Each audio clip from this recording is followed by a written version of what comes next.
kita menunjukkan sebagian dari mereka sudah mendahului kita, itu merupakan bukti yang tidak bisa kita mungkin bahwa kehidupan kita manusia di dunia ini ada waktu yang pasti seperti mereka akan takut kepada Allah Subhanahu wa Ta'ala. Nah, masalahnya adalah ada orang yang memiliki keyakinan bahwa itu hanya sebatas di dunia saja, sehingga mereka memuaskan diri mereka untuk menuruti hawa nafsunya, untuk menuruti keinginannya berdasarkan keyakinan bahwa mereka hanya di dunia. Padahal Allah Subhanahu wa Ta'ala dan Rasulullah Sallallahu Alaihi Wasallam sudah mengingatkan semua bahwa nanti setelah kehidupan dunia ini ada kehidupan yang lain yang disebut kehidupan akhirat, dan kehidupan akhirat ini adalah kehidupan yang abadi, kehidupan yang sangat panjang yang batasnya.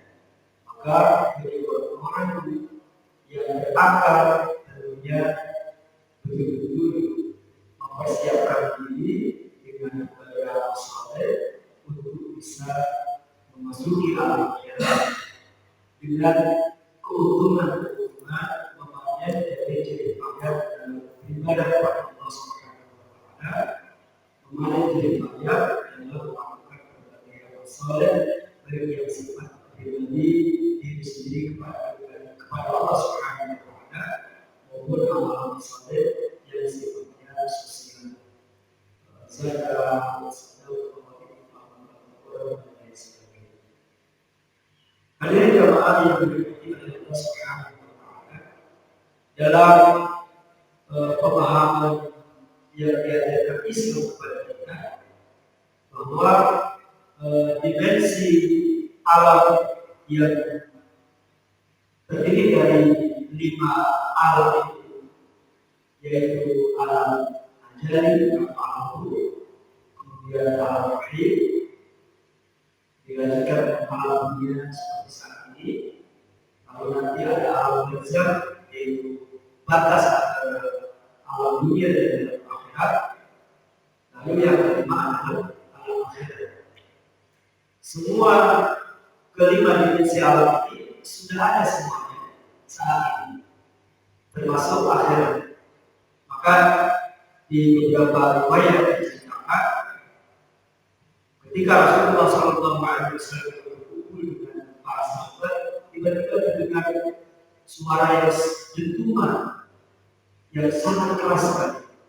Kemudian Rasulullah bertanya kepada para sahabat, apakah kalian tahu suara ini dianiaya sampai akhirnya?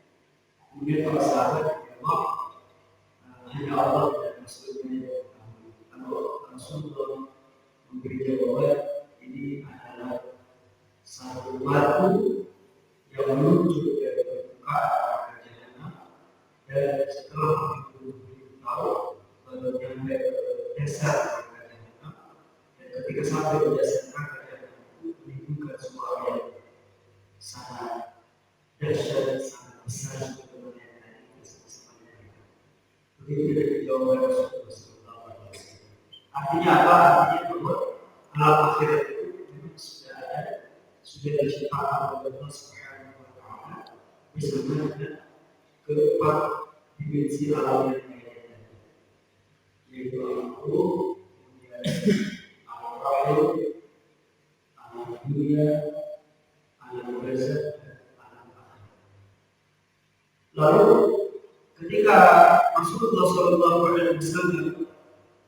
oleh Allah Subhanahu wa Ta'ala diperjalankan dalam peristiwa Isra dan Mi'raj.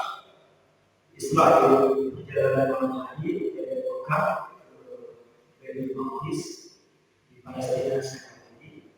Kemudian Mi'raj adalah perjalanan dari Baitul Maqdis ke Sidratul Muntaha.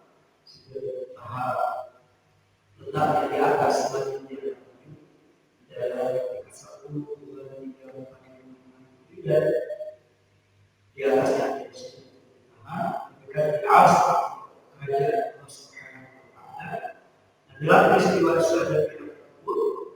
Allah Subhanahu wa Ta'ala memperlihatkan kepada Rasulullah tentang hakikat neraka. Jadi Rasulullah dia sendiri neraka seperti apa, kemudian juga hakikat surga Rasulullah dia sendiri surga seperti apa.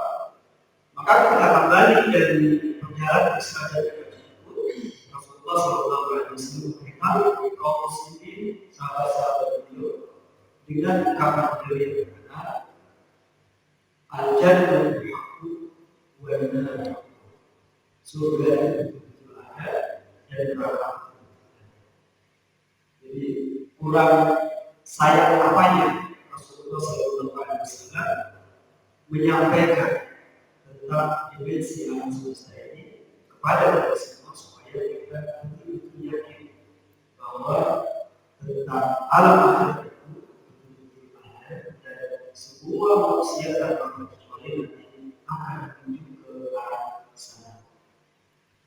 Karena jamaah yang dirahmati oleh Allah Subhanahu wa Ta'ala, pandangan kita, persepsi kita tentang kelima dimensi alam tersebut itulah yang membentuk keyakinan kita sebagai orang beriman, yaitu umat Islam, dan kemudian yang diharapkan dari itu adalah konsekuensi dari pemahaman dan keimanan tersebut. Artinya apa? Konsekuensinya adalah bahwa kita harus bersiap-siap untuk menghadapi kehidupan di alam berikutnya setelah kehidupan dunia sementara ini, yaitu alam barzakh, alam kubur, dan kemudian setelah itu adalah alam akhirat. Hadirin jamaah yang dirahmati oleh Allah Subhanahu wa Ta'ala, pada pagi yang berbahagia ini terkait dengan peristiwa-peristiwa hal-hal apa saja yang ada di alam akhirat, insyaallah kita antara lain akan membahas mengenai al-haud. Al-haud ini maknanya adalah telaga atau danau.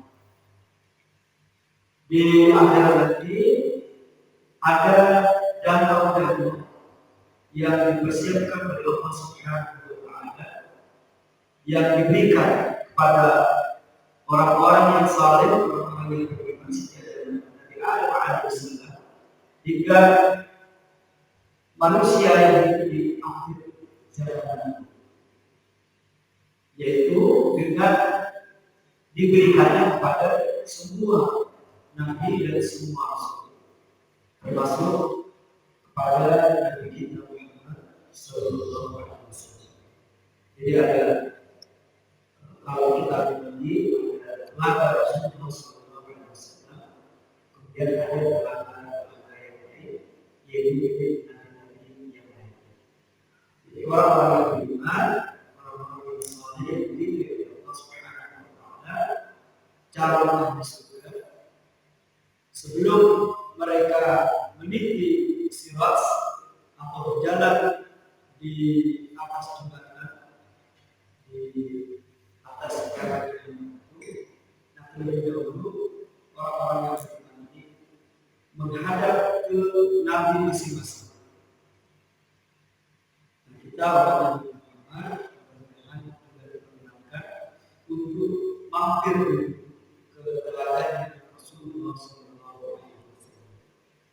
Kenapa? Karena sikapnya hanya orang-orang yang saleh, hanya orang-orang yang beriman saja, hanya orang-orang yang tercatat sebagai calon ahli surga saja yang bisa minum dari air telaga Rasulullah Sallallahu Alaihi Wasallam.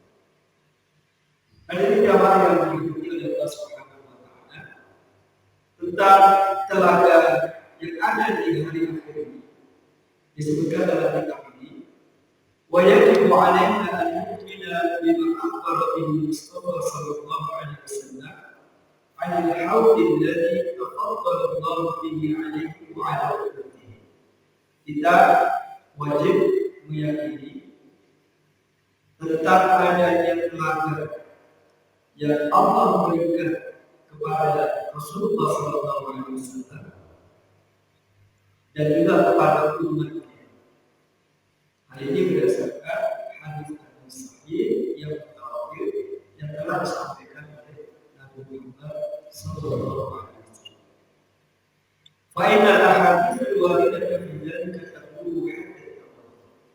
Jadi jumlah hadis-hadis yang membicarakan tentang telaga Rasulullah sallallahu alaihi wasallam ini derajatnya mencapai derajat hadis mutawatir. Hadis mutawatir itu adalah hadis yang diriwayatkan oleh sahabat dan kita disebutkan lebih dari 30 sahabat.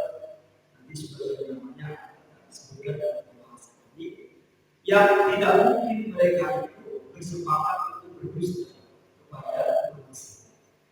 Jadi satu sahabat lagi mengenal dari Rasulullah, kemudian ada sahabat perempuan mengenal dari Rasulullah, dan begitu banyak sahabat yang mendengar penjelasan tentang telaga Rasulullah ini, sehingga berita atau hadis yang diriwayatkan oleh para sahabat laki dan perempuan tadi sangat menguatkan, sehingga para ulama mengatakan bahwa tentang telaga ini dalilnya sangat kuat sekali, hadis-hadisnya mencapai derajat hadis mutawatir. Hadirin jamaah yang dirahmati oleh Allah Subhanahu wa taala. Wa yaqulu awwal man yad'u nabiyuna Muhammad sallallahu alaihi wasallam thumma dalilu ba'dahu. Jadi yang akan pertama kali mendatangi telaga ini tentunya adalah Rasulullah sallallahu alaihi wasallam. Kemudian diikuti oleh umat-umatnya. Wa yutraku anhu al-kuffar wa ta'ifatu min al-usati wa ahli al-kitab. Tetapi ternyata tidak semua umat Nabi Muhammad itu diperkenankan untuk mendatangi telaga ini. Ada 3 golongan besar dari umat Nabi Muhammad, yaitu umat yang hidup di masa beliau sampai akhir zaman menjelang kiamat nanti. Ada orang-orang yang tidak diperkenankan untuk mendatangi telaga ini. Siapa mereka? Yang pertama adalah al-kufar, orang-orang yang tidak beriman dan tidak mau mengimani Islam yang dibawa oleh Muhammad sallallahu alaihi wasallam. Karena pada prinsipnya agama Islam ini adalah melanjutkan agama yang pernah dibawa oleh para nabi dan rasul sejak dari Adam. Baik itu yang dibawa oleh Nabi Musa, Nabi Daud, Nabi Isa sampai Nabi Muhammad. Jadi semua agama yang Allah turunkan satu, yaitu agama Islam. Hanya saja kemudian oleh perilaku dan perbuatan sebagai manusia yang sesat dan disesatkan, akhirnya muncul berbagai macam agama. Dalam perspektif Islam, dalam pandangan Islam, seharusnya ketika Nabi Muhammad itu hadir, dia akan menjadi seorang nabi dan rasul. Semua penganut agama berbeda harus beriman kepada syariat Islam yang dibawa oleh Nabi Muhammad. Dan itu adalah hadis sahih yang mutawatir di mana Rasulullah mengatakan, siapa saja yang hidup di masaku, baik itu kaum Nasrani, kaum Yahudi, maka dia wajib untuk beriman kepadaku dan mengikuti syariat. Itu prinsip kepandangan Islam tentang bagaimana seharusnya manusia itu beragama, yaitu seharusnya dia memeluk agama Islam yang dibawa oleh Nabi Muhammad sallallahu alaihi wasallam. Dia cukup banyak dari orang yang antara dina adalah Islam sebenarnya dari Eropa adalah Islam, dari lain memilih dari Islam dina pada itu pada minum bahwa kita siapa mencari agama sebagai Islam, maka tidak akan diterima dari akhirat nanti dia termasuk orang-orang yang Yahudi. Artinya keyakinan dia yang dulu selama dia karena bukan Islam, maka buat diri dulu akan ditolak Allah Subhanahu wa taala. Jadi umat Nabi Muhammad begitu dinamakannya yang tidak diperkenakan untuk mendatangi telaga Rasulullah. Yang pertama adalah orang-orang kafir yang tidak mau beriman kepada Islam dan juga Muhammad Sallallahu Alaihi Wasallam. Kemudian golongan yang kedua adalah waqa'ifatun minal usar, yaitu orang-orang yang banyak mendurhakai Allah Subhanahu wa Ta'ala. Maksiat kalau di masyarakat kita itu sering dimaknai kayak zina, merampok, membunuh dan sebagainya. Sebenarnya maksiat itu kalau kita artikan seluruh perbuatan yang melanggar ketentuan Allah Subhanahu wa Ta'ala. Bisa tidak taat di perintahnya atau bisa melanggar larangan-larangan. Maka orang yang tidak taat di perintah Allah disebut orang yang bermaksiat. Orang yang melanggar perintah Allah itu juga disebut sebagai orang yang bermaksiat. Nah, orang-orang yang banyak durhaka kepada Allah ini nanti tidak diinginkan mendatangi telaga Rasulullah SAW. Kemudian kelompok yang ketiga adalah wa'ahlul kabair, orang-orang yang melakukan dosa besar seperti membunuh, kemudian durhaka kepada orang tua, berzina dan lain sebagainya, atau mencuri, mengambil hak orang lain dan sebagainya. Ini termasuk perbuatan dosa-dosa besar. Kalau dia belum tahu selama ini, maka dalam Islam ketika berbuat kesalahan berbuat dosa, maka dia dituntut untuk segera memohon ampun kepada Allah Subhanahu wa Ta'ala, segera bertaubat, karena dia tidak tahu kapan Allah Subhanahu wa Ta'ala akan mengambil atau mencabut nyawa. Nah, orang-orang yang melakukan dosa besar dan tidak sempat bertaubat selama hidupnya, maka mereka itu tidak diinginkan untuk mendatangi telaga Rasulullah Sallallahu Alaihi Wasallam. Karena ini jamaah yang diberkati oleh Allah Subhanahu wa Ta'ala, kapan kita mudah-mudahan diizinkan mendatangi telaga Rasulullah Sallallahu Alaihi Wasallam. Di dalam kitab ini dikatakan badan ba'da al-intihai min al-mawqif bima fihi min ahwal wa'amil wa hisab wa su'i wa ghairu. Jadi inilah ini tahap kedua sebelum tahap kita datang ke telaga ini adalah sebelum amal ibadah kita diterima. Dan sebelum kita melewati as-sirat atau jembatan yang ada di atas neraka jahanam,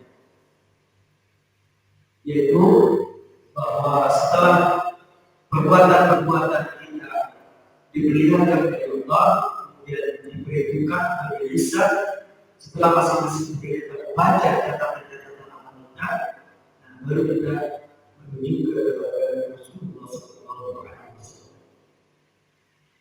Kalian jamaah yang berpikir oleh Allah Subhanahu wa Ta'ala, ada sebuah hadis dari Rasulullah Sallallahu Alaihi Wasallam. Hadis ini diriwayatkan oleh Imam Muslim. Qala Rasulullah Sallallahu Alaihi Wasallam, bersabda Rasulullah Sallallahu Alaihi Wasallam, "Ana faradukum 'ala al-hawd." Aku adalah orang pertama di antara kalian yang akan mendatangi telaga tersebut. Man warada syai'an, barang siapa diizinkan untuk mendatangi telaga tersebut, maka dia akan diperkenankan minum dari telaga tersebut. Wa man syariba lam yatma abada, dan siapa saja yang meminum dari telaga tersebut, maka dia tidak akan haus. Nah, dari sini bisa ditangkap bahwa orang yang sudah minum telaga Rasulullah SAW ini, maka dia tidak akan haus. ke dalam neraka. Lebih tenang setelah itu karena dia harus melewati jembatan. Karena kalau di neraka itu salah satu hukuman yang ada bahwa akan merasa haus. Ketika seseorang sudah tidak lagi merasa haus karena sudah minum dari bulan air neraka tersebut lagi, maka dia bisa dipastikan akan menjadi salah satu penduduk surga. Amin ya rabbal alamin. Wala yarinanna alayya aqwamu a'rifu wa ya'rifuna thumma yuhalu baini wa bainahum. Kemudian setelah itu datanglah beberapa kelompok manusia yang saya mengenal mereka. Artinya Rasulullah tahu bahwa ini adalah umatku. Wa ya'rifuna, dan mereka saat itu juga mengenali aku. Jadi beberapa ini mengetahui itu adalah Muhammad SAW. Meskipun di dunia belum pernah melihat, meskipun di dunia belum pernah bermimpi untuk bertemu Rasulullah SAW. Tetapi apa yang terjadi untuk beberapa kelompok manusia ini, mereka terhalang dan tidak bisa mendatangi telaga tersebut, tidak bisa mendatangi Rasulullah SAW yang sudah berada di dekat telaga tersebut. Bayangkan Sallallahu Alaihi Wasallam, maka berkatalah Rasulullah SAW, Innahu ummati, mereka itu betul-betul umatku, wahai Allah. Kenapa mereka berhalang mendatangi telaga ini? Kenapa mereka berhalang mendekat kepadaku? Fayuqal innaka la tadri ma 'amil ba'dak. Maka ada suara yang berkata kepada Rasulullah SAW, sesungguhnya engkau wahai Muhammad tidak tahu apa yang telah dilakukan oleh mereka setelah engkau wafat. Nah, dalam hadis-hadis lain yang menjelaskan apa yang dilakukan oleh orang-orang ini sehingga mereka berharap tidak bisa dilakukan Rasulullah adalah bahwa ternyata sebagian dari umat Nabi Muhammad ini setelah Nabi Muhammad wafat sampai akhir zaman nanti nggak mau ikut agama yang dicontohkan oleh Rasulullah SAW. Di zaman Rasulullah SAW sendiri, artinya ketika Nabi Muhammad wafat, beberapa hari, beberapa minggu, beberapa bulan kemudian banyak juga yang kemudian murtad keluar dari Islam. Ada yang perang-perangan, ada yang tidak perang-perangan, tidak mau menjalankan ajaran Islam termasuk zakat dan sebagainya, sehingga Khalifah Abu Bakar As-Siddiq radhiyallahu anhu, kemudian Khalifah Umar radhiyallahu anhu, Khalifah Utsman dan Ali juga berusaha menjalankan mereka kembali kepada Islam. Tapi sebagai dari mereka tetap tidak mau kembali kepada Islam. Nah, orang seperti ini yang tadinya dikenal oleh Rasulullah sebagai orang Islam, tapi ternyata mereka berbeda. Nah, itu di antara orang yang tidak bisa menjalani keluarga Rasulullah SAW. Nah, penjelasan lain adalah orang-orang yang terhalang ini adalah orang-orang yang sembrono dalam beragama. Jadi mengamalkan agama Islam sesuatu yang sebenarnya bukan bagian dari agama Islam, atau mengurangi sesuatu yang sebenarnya bagian dari agama Islam. Nah, orang-orang seperti ini juga akan terhalang dari teladan Rasulullah SAW. Kemudian kalimat dari hadis ini adalah fa'aqulu suhqan liman ada. Rasulullah mengatakan sungguh celaka orang-orang yang mengganti agama Islam sebelum. Nah, ini adalah hadis sahih yang diriwayatkan oleh Imam Muslim. Ada jamaah yang diikuti oleh Allah Subhanahu wa Ta'ala. Kemudian hadis lainnya adalah muttafaqun alaih, yaitu hadis yang diriwayatkan oleh Imam Bukhari dan Imam Muslim yang berbicara tentang teladan Rasulullah SAW. Hadis ini diriwayatkan oleh sahabat yang bernama Uqbah bin Amir radhiyallahu anhu. Anna Rasulullah sallallahu alaihi wasallam kharaja yawman fasalla ala ahli Uhud salatan wahidatan.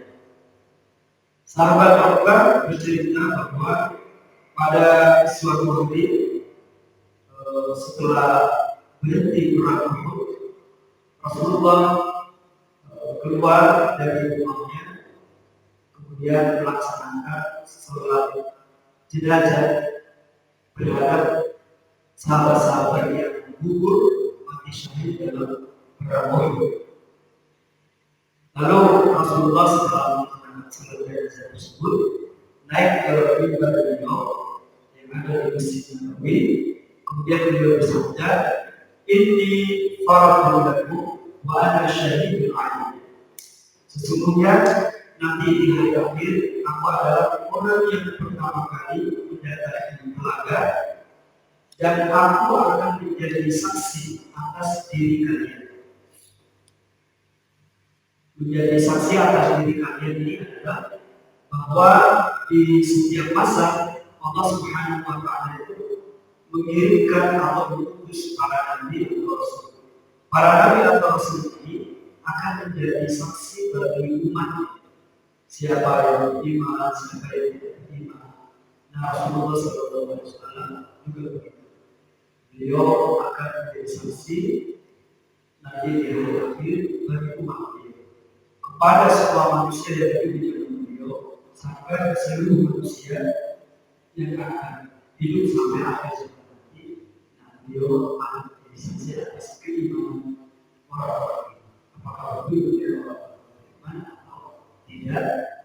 Dan persaksian ini tentunya atas izin dari Allah Subhanahu wa Ta'ala. Ada satu ayat di dalam Al-Quran yang menguatkan tentang bahwa setiap nabi dan rasul akan menjadi saksi bagi umatnya. Ketika ayat ini terbaca, Rasulullah menangis. Karena beliau sadar bahwa di antara umatnya yang sebenarnya beliau sangat sayang kepadanya itu akan ada orang yang tidak beriman dan itu yang akan membuat sedih Rasulullah SAW. Kemudian dalam hadis utama Bukhari yang diriwayatkan oleh Imam Bukhari dan Muslim ini, Rasulullah SAW mengatakan, "Wallahi la aqulu ila haud." Demi Allah, aku sekarang ini, ketika Rasulullah itu dengan para sahabat betul-betul sedang melihat telaga. Nah ini dia Yesus Rasulullah SAW. Beliau hidup di alamnya, tapi saat itu diizinkan oleh Allah Subhanahu wa Ta'ala untuk bisa menyaksikan atau melihat sesuatu yang ada di dimensi alam, dimensi itu. Tapi Rasulullah bisa melihat saat itu atas izin Allah Subhanahu wa Ta'ala. Wa inni qad utitu mafatiha khaza'il ardi aw mafatiha. Sesungguhnya aku telah diberi oleh Allah Subhanahu wa Ta'ala kunci-kunci perbendaharaan atau kekayaan dunia. Jadi Allah menjanjikan kepada umat Nabi Muhammad, orang-orang yang hidup bersama sampai akhir zaman nanti, termasuk kita, untuk bisa menguasai kekayaan-kekayaan dunia. Dan kalau merujuk ke sejarah umat Islam membawa kehidupan dunia ini kepada sebuah kehidupan yang lebih baik. Artinya Islam tersebar di mana-mana, hampir di seluruh dunia. Kalau dakwah Islamnya di salah satu itu kalau catatan sejarahnya banyak, itu ternyata sudah sampai sebelum beliau wafat. Banyak sahabat yang sebenarnya dikirim mendakwakan Islam ke seluruh dunia dan terus sampai hari ini. Sehingga ketika beliau wafat, dakwah Islam sudah sampai ke semua dunia. Hanya saja catatan sejarah itu belum terkumpulkan sedunia. Ini menunjukkan bahwa ketika ayat lahir dari Al-Quran itu dan Allah berfirman, al-yawma akmaltu lakum dinakum wa atmamtu alaykum ni'mati wa raditu lakum Islam dinan.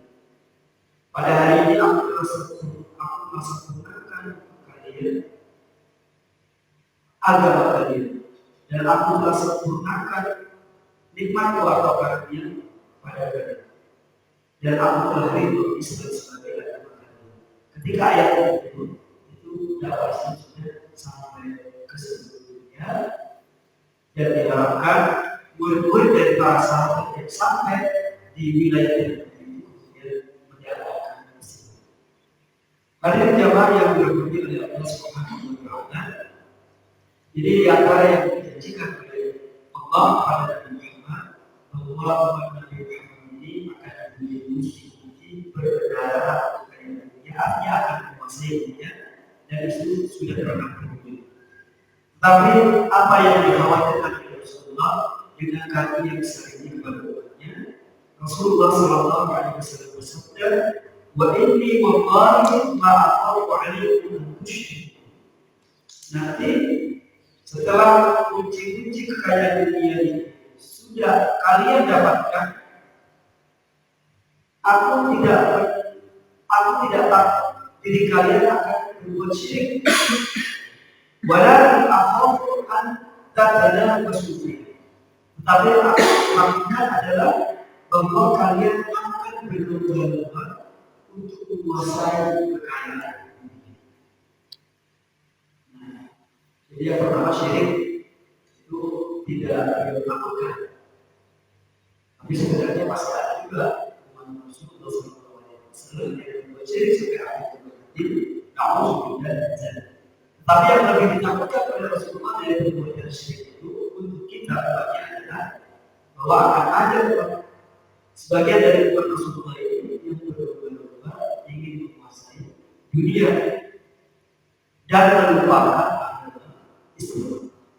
Jadi penjelasannya adalah bahwa Rasulullah khawatir ada sebagian umatnya yang akan berlomba-lomba memperebutkan kekayaan dunia, tetapi melupakan pelaksanaan nilai-nilai dan ajaran-ajaran Islam. Yaitu orang-orang yang sibuk dengan urusan-urusan dunia, tetapi lupa mempersiapkan diri untuk kehidupan akhirat. Dan kita tahu ya bahwa hal seperti ini sebagian orang melakukan. Jadi sibuk dengan urusan tidak mau menggunakan pondok-pondok Islam, tidak mau sholat, puasa, membayar zakat dan lain sebagainya, karena hatinya, pikirannya sudah tertutup dari hidayah Allah.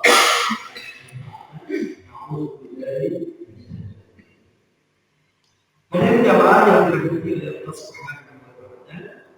Kemudian yang berikutnya adalah tentang sifat-sifat dari keluarga Rasulullah SAW. Seperti apa bentuk atau wujud dari keluarga Rasulullah SAW. Kitab ini menyimpulkan di sana ada 12 sifat keluarga Rasulullah SAW. Yang pertama adalah an-nahu hawdul alim. Ini adalah telaga yang besar, telaga yang penuh kemuliaan. Wa mauridul karim, dan dia merupakan sumber air yang mulia sisi Allah Subhanahu wa Ta'ala. Yang min syarabil jannah. Sifat yang ketiga, sumber dari telaga ini adalah sumber mata air dari surga. Jadi dari surga mengalir ke telaga Rasulullah SAW. Sifat yang keempat, min nahril kautsar. Dia berasal atau sumbernya itu adalah Sungai Al-Kautsar. Di Al-Quran surat Al-Kautsar Inna a'tainaka al-kautsar. Jadi al-kautsar ini bisa diartikan apa namanya? Kenikmatan duniawi, tapi ada opsi dari yang lain yang mengatakan al-kautsar ini adalah sungai, salah satu sungai yang ada di surga. Nah, sungai yang ada di surga ini mengalir antara lain dengan Rasulullah SAW. Kemudian sifat yang kelima adalah alladzi huwa asyaddu bayadan min an-nur. Airnya itu lebih putih dari air susu. Sangat putih sekali. Sifat yang keenam wa abradu min az-zait. Lebih dingin dari es. Seperti misalnya yang misalnya ambil es dan lain-lain. Ambil itu kondisi, tapi di akhirat sudah tidak bisa. Sifat yang ketujuh wa a'la min al-'asr. Rasanya lebih manis daripada madu. Sifat yang kedelapan wa atyabu rihan min al-misk. Aromanya lebih wangi dari kasturi. Jadi kalau kita manusia ada yang mencium pewangian minyak wangi yang baik, maka aroma dari telaga Rasulullah ini lebih hangat dari pewangian apapun yang lebih baik di muka bumi. Sifat yang ke-9 wa huwa fi ghadatil islam, sangat membesar. Nah, ini dijelaskan pada sifat yang berikutnya, yaitu yang ke-10. Luasnya itu seperti apa? Al-Qudu wa al-Qudu sama. Jadi panjang dan lebarnya itu sama. Kalau misalnya panjangnya sekian kilometer, maka lebarnya juga sekian kilometer. Kullu zawiyah min zawayah masiratu syahri. Nah, antara satu pojok dengan pojok yang berikutnya, dari luasnya telaga ini itu sepanjang perjalanan satu. Kalau kita berjalan saja sebulan sampai mana? Kita berjalan wa fi ba'dil ahadits annahu kullu syariba minhu wa huwa fi ziyadatil islam. Dalam sebagian hadis dikatakan semakin banyak orang yang minum dari telaga Rasulullah ini, maka telaga Rasulullah itu akan bertambah luas. Jadi tidak bertambah berkurang, tapi bertambah luas, bertambah banyak. Subhanal khaliq alladzi la yahdisu syai'. Masya Allah yang maha berkuasa untuk menciptakan segala sesuatu. Lalu sifat yang keempat, lalu sifat yang ke-11 adalah wa mizanuhu kal-jusan. Dan cangkir-cangkir yang akan digunakan untuk minum dari telaga tersebut itu berkilau seperti bintang-bintang di langit. Jadi tidak dikatakan cangkir itu terbuat dari awal, tapi sangat terang. Kalau kita datang akan dulu akan disiapkan cangkir-cangkir masing-masing mengambil cangkir tersebut, kemudian mengambil air dari sini. Dan sifat yang ke-12, man syariba minha fala yadhma'u abadan. Barang siapa minum dari air telaga Rasulullah, maka dia tidak akan pernah haus selamanya. Itulah 12 sifat dari telaga Rasulullah SAW. Ada jamaah yang dirahmati oleh Allah Subhanahu wa Ta'ala.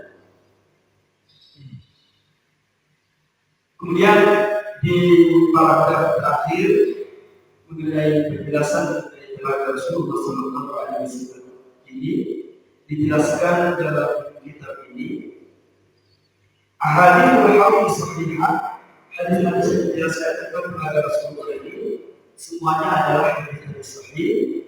Wal iman bil fadl, mengimani atau meyakini masalah keluarga Rasulullah ini adalah merupakan satu kewajiban buat tasdim ubi dan iman. Meyakini adanya keluarga Rasulullah ini bagian dari iman. Bahwa ala tauhidhi inda ahli sunnah wal jamaah la yata'awwal wa la yata'allaq fihi. Nah, menurut ulama-ulama ahli sunnah wal jamaah, hadis-hadis yang membicarakan tentang keluarga Rasulullah ini tidak boleh ditakwilkan. Tidak boleh ditakwilkan artinya tidak boleh diartikan dengan makna yang berbeda. Harus dipahami persis bagaimana diceritakan oleh Rasulullah SAW kepada para sahabat dan sampai kepada kita seperti ini. Jadi tidak boleh dianggap hanya sebagai perumpamaan biasa. Ini hal-hal yang Allah beritakan kepada kita ayat Nabi Al-Quran Nabi sampai sabda Rasulullah. Benar apa adanya seperti itu. Misalnya kalau di surga itu ada sungai, ada taman-tamannya, ada bawahnya, sungai-sungai dan sebagainya. Jadi menurut ulama sudah hanya dipahami antara lain adalah bahwa manusia kelak di akhirat akan dibangkitkan kembali oleh Allah Subhanahu wa Ta'ala. Tidak hanya ruhnya saja, tidak hanya jiwanya atau nyawanya saja, tapi juga bersama jasad. Sebagaimana kita saat ini. Jadi yang dibangkitkan adalah semuanya.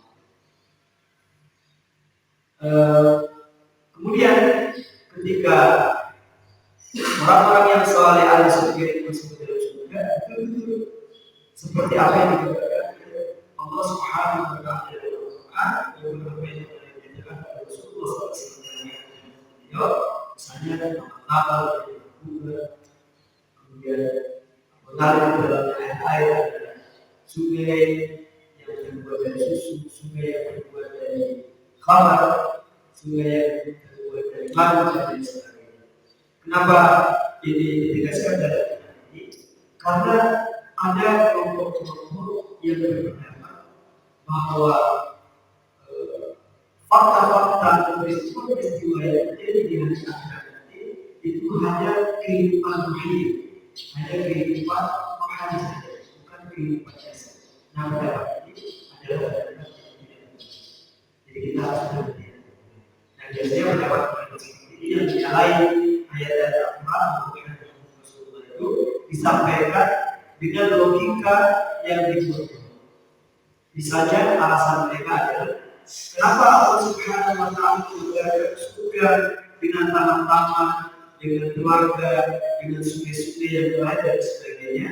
Nah, kata mereka, karena Allah ingin menggambarkan kenikmatan yang jarang ditemui oleh orang Arab, oleh orang Arab yang didatangi oleh Rasulullah, di mana mereka hidupnya di dalam pasir, gunung-gunungnya juga gunung-gunung batu cadas dan lain sebagainya.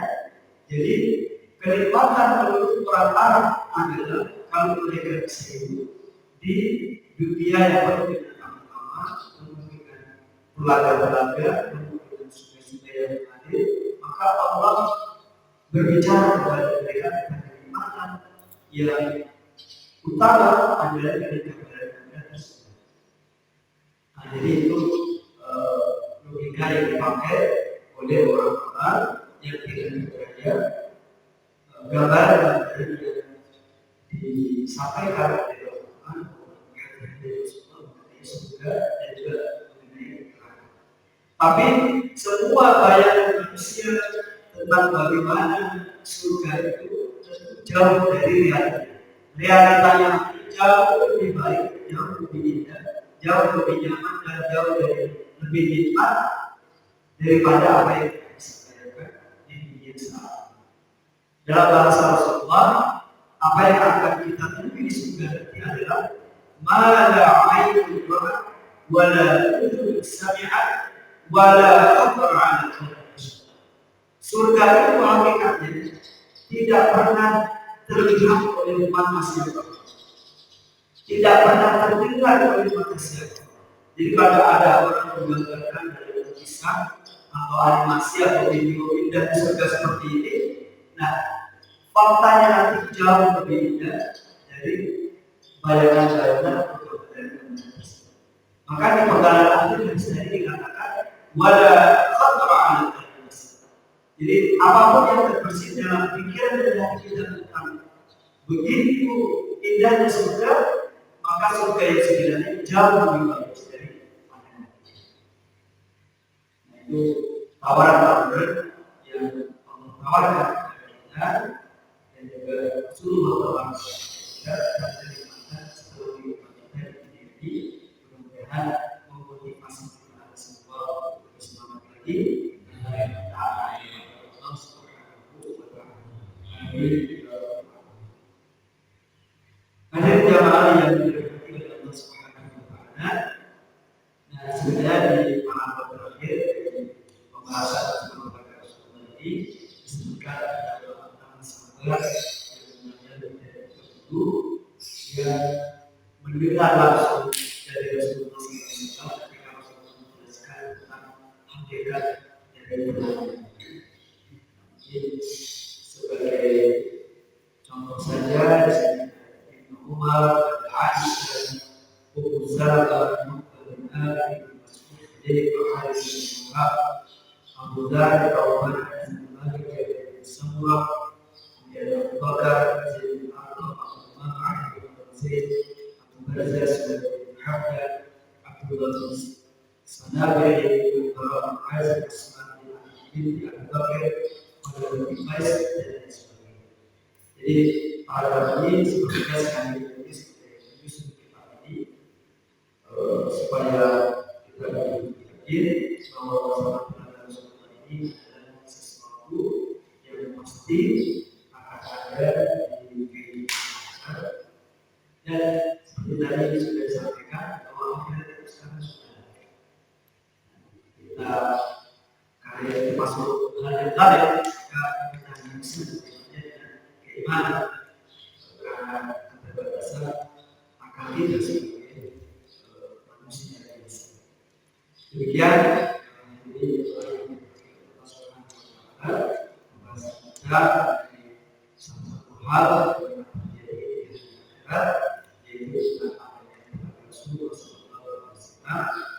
Tentunya kita berdoa dan berikhtiar semoga kita termasuk umat Rasulullah SAW yang diizinkan untuk mendatangi Rasulullah di hari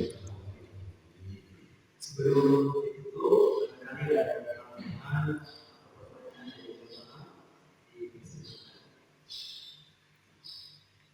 Kalau ada kita lakukan sampai sini. Mohon maaf segala kekurangan dan kekhilafan. Kita